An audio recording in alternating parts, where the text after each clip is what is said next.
मित्रों, आप सभी को सादर सप्रेम नमो बुद्धाय जय भीम। संयुक्त निकाय भाग 1 का चौथा परिच्छेद है मार संयुक्त। भगवान की चर्चा मार के साथ वार्तालाप हो रही है। तो संक्षेप में बता दें कि मार होता क्या है। मार एक देव है, सभी लोग उसके अधीन आते हैं और ये दो तरह से होता है, बाहर का मार और भीतर का मार। बाहर का मार भी इन इंद्रियों के रास्ते और हमारे मन के अंदर प्रवेश करता है और हमारे मन के अंदर जो बैठे हुए हैं मार के जो मंत्रिमंडल, एक तरह से जो विषय हैं, जो मन को बुरे कामों में लगा करके और शरीर से वाणी से बुरे कर्म करा के और खुद को परेशान कर देता है और फिर वो एक तरफ हो जाता है और हमें परेशानी का सामना करना पड़ता है। वो किसी भी रूप में आपके सामने आ सकता है और जन्म और मृत्यु ये सब उसी के क्षेत्र की चीज़ें हैं। यमराज भी उसी की सेना है। तो इस तरह से मार के बंधन से छूटना बहुत मुश्किल है और ये पूरा अध्यात्म बुद्धिज्म का खास तौर से आर्य अष्टांगिक मार्ग, ये मार बंधनों से छुड़ाने का एकमात्र रास्ता है। तो पहले वर्ग में चलते हैं। तपोकंप सुत्त है, कठोर तपस्या बेकार। ऐसा मैंने सुना, एक समय भगवान अभी तुरंत ही बुद्धत्व लाभ कर उर्वेला के निरंजना नदी के तट पर अजपाल निग्रोध के नीचे विहार करते थे। बुद्धत्व प्राप्ति होने के थोड़े दिन के बाद ही वो उर्वेला बोधगया को कहा गया है और उर्वेला के जो बोधगया है उसके किनारे पर जो नदी है वो निरंजना आज नाम से जानी जाती है और पहले कहते थे निरंजरा, तो उसी तरह से है। तो अजपाल निग्रोध हो सकता है कि कोई बड़ा बट वृक्ष हो या कोई वृक्ष हो, उसके नीचे भगवान उस समय थे। एकांत में ध्यान करते हुए भगवान के मन में यह वितर्क उठा। वितर्क बताया पिछले वीडियो में कि मन का जो शुरुआती जो बीज होता है, मन के अंदर जो विचार उत्पन्न करने का जो जड़ है शुरुआती, वो वितर्क होता है। कोई पहले वितर्क आता है दिमाग में, मन में, उसके बाद उसमें विचार चलता है। ये वितर्क मन में उठा। उस दुष्कर क्रिया से मैं छूट गया। कौन सी दुष्कर क्रिया थी? गृह त्याग के 6 साल तक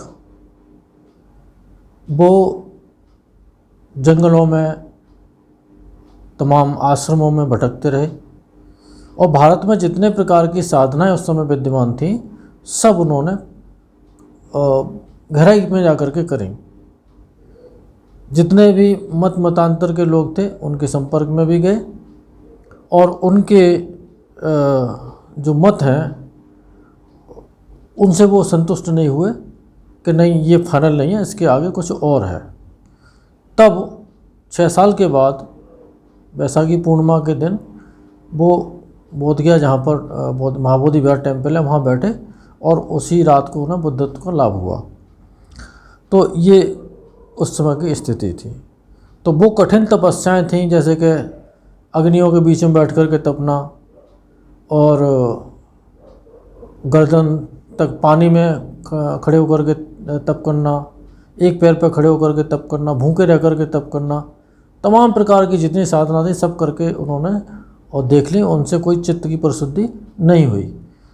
तब उन्होंने ये, तो उस क्रिया से वो मुक्त हो गए, क्योंकि उन्होंने एक मध्यम मार्ग खोज निकाला जिसका नाम आर्य अष्टांगिक मार्ग है। बड़ा अच्छा हुआ कि मैं अनर्थ करने वाली उस दुष्कर क्रिया से छूट गया। जरूरी नहीं है कि हर प्रकार की साधना आपके चित्त की परिशुद्धि भी कर दे। कभी ऐसा भी होता है कि उस साधना से और उल्टे अंदर विकार बनने लग जाते हैं और वो सहन शक्ति से बाहर होती हैं, लेकिन समाज को, लोगों को दिखाने के लिए भी उनको ज़बरदस्ती में बैठना पड़ता है कि मैं बहुत बड़ा तपस्वी हूँ, नहीं तो फिर समाज में उसको भिक्षा कौन देगा। तो ये इस तरह से भी उनको बैठना पड़ता था और इस वजह से उनके उल्टे विकार और बंध जाते थे बजाय निर्मल होने के। तो वो कह रहे हैं, स्थिर और स्मृतिमान रहकर मैंने बुद्धत्व पा लिया। स्मृति में एक तो वो स्थिर रहे, अधिष्ठान लगा करके बैठे थे कि चाहे जो भी हो जाए मैं उठूंगा नहीं इस आसन से। दूसरा स्मृतिमान, बड़ी सजगता के साथ, जागरूकता के साथ और बुद्धत्व उन्होंने प्राप्त कर लिया। तब पापी मार भगवान के चित्त के वितर्क को अपने चित्त से जान, जहाँ भगवान थे वहाँ आया और भगवान के सम्मुख यह गाथा में बोला, तुम तप कर्म से दूर हो जिससे मनुष्य शुद्ध होता है। अशुद्ध अपने को शुद्ध समझता है, शुद्धि के मार्ग से गिरा हुआ है। भगवान बुद्ध को इस तरह से बोला कि तुम तप भ्रष्ट हो गए हो और जिससे मनुष्य शुद्ध होते हैं वो तप तुमने छोड़ दिया, उससे दूर हो गए और तुम अशुद्ध हो और अपने आप को शुद्ध समझ रहे हो, शुद्धि के मार्ग से गिरे हुए हो।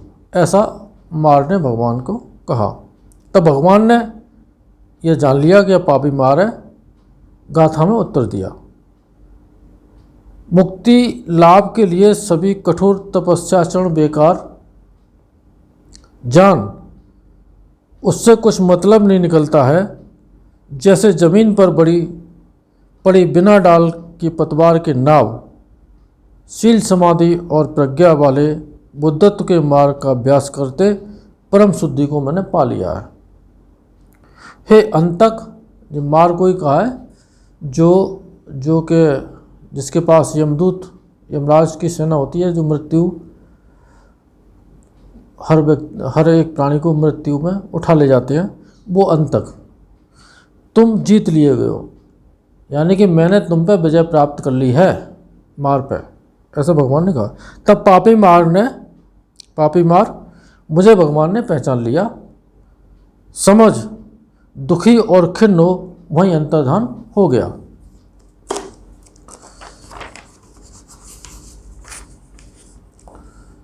दूसरा सूत्र, नाग सूत्र। हाथी के रूप में मार का आना। ऐसा मैंने सुना, एक समय भगवान अभी तुरंत ही बुद्धत्व का लाभ कर उर्विला में निरंजना नदी के तट पर अजपाल निग्रोध के नीचे विहार करते थे, वही जगह थी। उस समय भगवान रात की काली अंधियारी में खुले मैदान में बैठे थे। रिमझिम बूंदें भी पड़ रही थीं। तब पापी मार भगवान को डरा, कपा और रोंगटे खड़े कर देने की इच्छा से एक बहुत बड़े हाथी का रूप धर जहाँ भगवान थे वहाँ आया।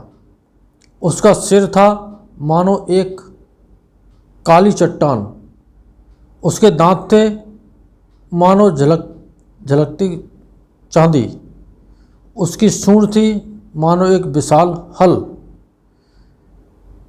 तब भगवान ने, यह पापी मार है, जान गाथा में कहा, इस दीर्घ संसार में अच्छे बुरे रूप धर कर तुम फिरते हो। अरे पापी, इसे अब रहने दे, अंतक तुम नष्ट हो गए। यानी कि भगवान ने कहा कि अंतक, यानी पापी मार को अंतक बोला कि तुम नष्ट हो गए। तब पापी मार मुझे भगवान ने पहचान लिया, बहुत दुखित और खिन्न हो वहीं अंतर्धान हो गया। एक सूत्र है, शुभ सूत्र। संयमी मार के बस में नहीं आते। जो संयमी हैं वो मार के वशीभूत नहीं होते हैं, लेकिन उन्हें बहुत मेहनत करनी पड़ती है। मार से छूटने के लिए बहुत मेहनत करनी पड़ती है। उर्विला की घटना है, उस समय भगवान रात की काली अंधियारी में खुले मैदान में बैठे थे। रिमझिम बूंदें भी पड़ रही थीं। तब पापी मार भगवान को डरा, कपा, रोंगटे खड़े कर देने की इच्छा से जहाँ भगवान थे वहाँ आया और तरह तरह के छोटे बड़े अच्छे बुरे रूप दिखाने लगा। तब भगवान ने, यह पापी मार है, यह जान गाथा में कहा, इस दीर्घ संसार में अच्छे बुरे रूप धरकर तुम फिरते हो।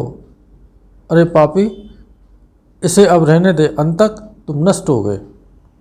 जो शरीर वचन और मन से संयत रहते हैं वे मार के बस में नहीं आते, वे मार के फेर में नहीं पड़ते। तब पापी मार मुझे भगवान ने पहचान लिया है समझ दुखित और खिन्न होकर के वहीं अंतर्धान हो गया। ये जो चर्चा हुई धर्म चर्चा,